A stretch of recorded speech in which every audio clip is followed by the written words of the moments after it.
Hallelujah, Amen. Lalpa varo puitak em. Unaw tu voini hianin lalpa that ziaran soi kadua. Asan su chala akan ti bo rala ka umlo hi lalpa zangai nani. Athar zel chin ali ileinat na irin na arau pui atika. Unaw tu ama sabera soi kan du chu.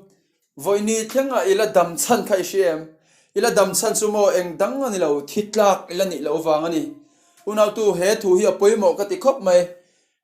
nu pakhat ka koma ka pasal hi thide isela o tia ni ma sela anu chuan I pasal hi thitlak ala ni lo wang lom ala damati unaw tu pathian mangai na ni chu kan thi thiam em pathian mangai na chuan tu ma boral du lova mi zong zong sim du in na ti ni kha voini angai po hian unaw tu lalpa mangai na chuan min kawwa min soma voini kan la dam chan te hi ma unaw tu beidong tur kan ni lave lalpa khongoi nani ti bora la kan omlo ringot te hi chu zurui pa ngai po apasal zurui zantin me bona siam chin po thide isela o tin hima sela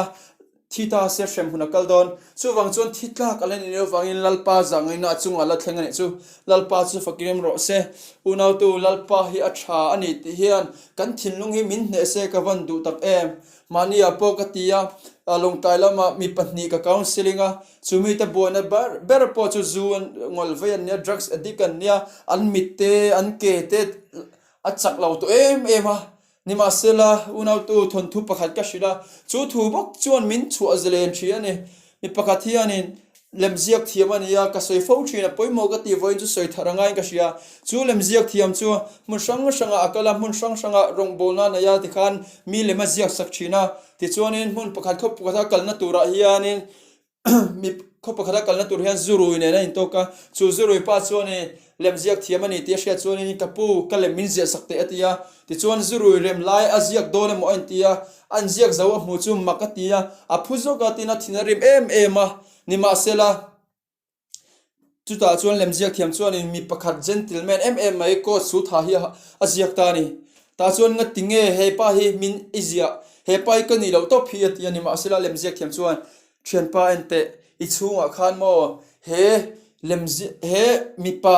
he gentleman he rong bol tu hi lom ka mu ni atia ti chuna siak ta chu zu roi pa chu ai ngai tu hara nuwa rong bol tu ro unaw tu nga thian thu hian engtin nge min ti a hian kei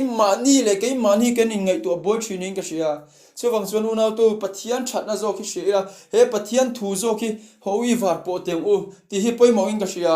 unaw tu kan ti hei mi tam tak pon kan in hlan ngam lawa tin ke ma nge po kan suta voi tam tak lal pan hina thil ka ti sola kan in hlan ngam to lo thin ni ma selmo ka ngai to thina pathian thui min chua zelen ta ni tu thlung lui na kan tu thlung bo ma thil pathuman da tu som pek te aron ap tiang te mana ten da ni kha tu som pek kha dara ni mishing in dara sia lalpa ka dam chu zo in ka zu yang che lalpa I tan ka nung to ang chu tiang khitiang chong ka in pum pek kan ti hian mo tlin chin anaya ni ma sela kha dan chu kha zangai na thut pha omai zangai na thut pha om ta dan chu a chong khongai na lenga chu zangai chu khongai na ni una tu heprai bung ni chang som parwa khan ti hian min ti ya zangai na kan mu thaina tu le tranpuna khongai na kan mu thain turin khongai na la thut pha chu huai takin in hyang u ti ni una tu poimo si khongai na chu misual ta nia mitling lo phu lo ta ni ngai tu te exam I pe atro exam mark pe ga lo nga ya athia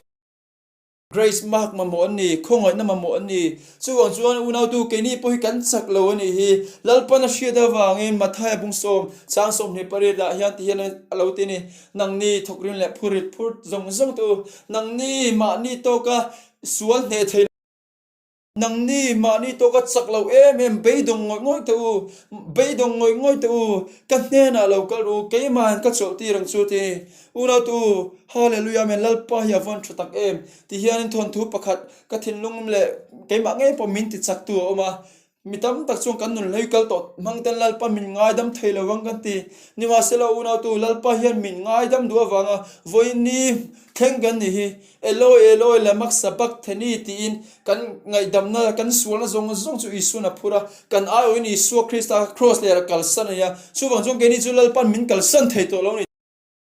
hian ishe tiang u mi pakhathian na ti dam thailo avaya na ti dam thailo ni chuna chu alo chua piang in na chok na inga thina una tu apoi mo khop mai chu na alo chua piang chu na chok na ei le thia ni ma sela ana chu lo chuak le chu na lo chua piang chu na chok na chu ei le ta thia ni ta chuanin alo dam le ta thin chuan una du ke manin kan tin thailo ke manin ti suwa re piang thar te mi fam kim tu ra te hin kan in ngai nge alo ni mi alo ne kan lo ti suwa le pal thi ni ma sela chu ngang zong a chuan ke manin na chok na kan isu krista chu kan pan fo hi kan mamu ani ti hi ho tharin se tang u tin mi chen ka chuanin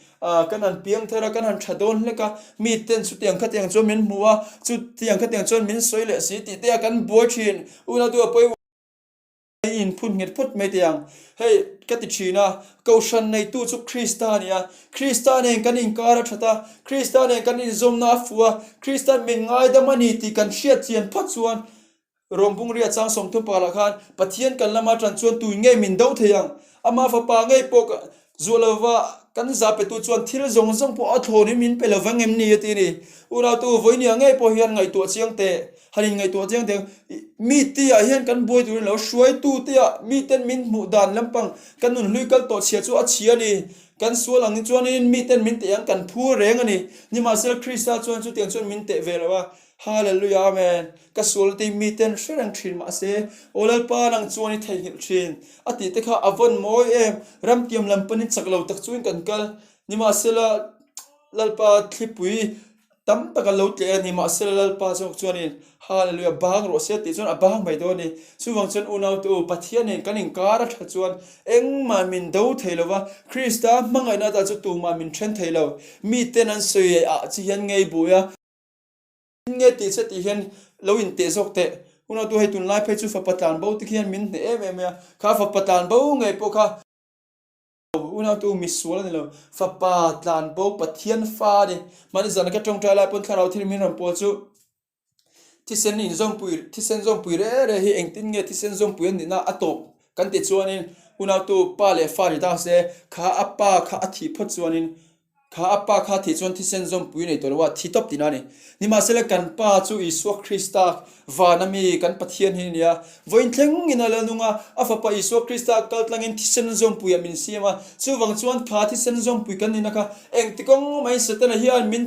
min ne theilo min chan tir theilo una tu chu ti sen zom pui kan na chu eng tikong mai na top theilo ri ti ho i shet yangu thamun in chunga lo thleng ro se isu krista mingin mal ka so chu sual ne in zom na zong i soin ka do dala isu krista min lal pa le a thada chu a tharin lo threzo kang che una tu lali su kan choi mo na hian ke mania chak tharna lo thleng thin una tu ifel lo ang khan I chak lo ang khan lali su lo choi mo hi tim re su setana na min be na ber chu in thla shun na mangte za na mangte in kil toy na mangten min be thin ni ma sela una tu ngai tu pathian chung nung bera fa kan nia hei voin phei chu kang tu lai phei chu kang ai tu na thare me chu isu krista kan ni na shiat chi avon nga tak e bo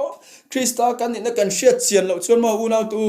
kan bole thina kan chak lo le thina pathian po kan nei ngam lo thin ni ma sela krista aya palai na te kan nia una tu boy ka ti to lo chu chiang te ka ti zok chu te ti ni chu hallelujah lalpa hi avon thatak e una tu misual kan lo pathian fadu tak kan ni kan zawai men eng thil sual polo ti to ma lo ti le thin to pon ula pathian fadu tak te kan ni una tu hallelujah men rompung hi changli khan mo pathian thana chuan sim na kung amin shwe te una tu sim turin kan bei chia ma chu tiang ka tiang chuan kan om na huna zir lo wang tang kan thailo le thi ma se pathian thana hi ho u she tharila chu pathian thana zo chuan sim na kung amin lo shwa thina pathian that je she du chuan voi thleng nung dama ala chu ringo chi kha lom thu soina turani tin una tu hallelujah men izir tir te mun sang an kalatro kan shevek ni ma sel ram hoiten no chuakam dam lo ten dama ni ma sel isuan chunga chuan lom su ram hoiten thu wang alnom wangel lom su ti wana in ming zia ga wangel lom zo ru ti ni una tu wana ming kan lalpan min zia sak afa pa krista isua krista kaltang min zia sak wangel ui lom tiangu hallelujah vana in lo mana nem sia tini nem matini una tu vana kiani kan mingzia kan to hey tu la pe chu chandam na bo thile chung changte in hial na tam khop maya reven doctoral chung nga chuan ke chuan chandam na bo the ka du lawa de thot mai ni una tu hey pathian fa kan ni tu kan asoi dan pe chuan thiran soya ifa kha eng pon thil ti sualin I du lo zong ti ma se ifa ni na bo lo ti ni hallelujah avan ro pui eng pon thil lo ti sual mala pathian fa ini na ka abo lo ni lalpa chu fakin amro se chu wang chon una tu hlausu ti hian johana a chon kan huwa katami chu tu man min lak sak lawanga ti thop mai ni hallelujah amen avan ro pui tak unau tu kata chu tu man min lak sak lawang ati ni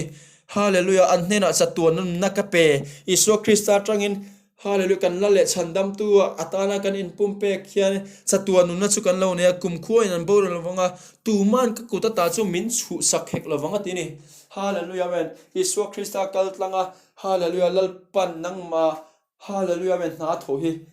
hallelujah fa pakal tlangin hallelujah alum oi to ni chuwang chuanin ichunga zalen na lo thang ro se tuna hian isu krista mi ichunga zalen na lo thang ro se ngol veina tharau isu ka hau chia lo to bang che isu mi na ichunga zalen lo thang ro se damna ma mo chunga po isu mi damna lo thang ro se hallelujah lom thu kan shila chelal pa I that awagin voinia he thu lo ngai thamek tu chunga hian zalen na lo thang ro se I fa ni in shin lo thang ro se tharau ngai chuan ke mani tharawa pathian fa te kan ni ti min she ti thin lalpa nangma tharau thiangem du lo zong kan lo soi to le kan ti zong zo he iswa ming dam kan di la che unau tu kha iswa ngai pon azir tir de ke sil na chan kha engdang an lo alo ni la fa pathian thu pokhian min chwa zalen thi ani kha cross le la khan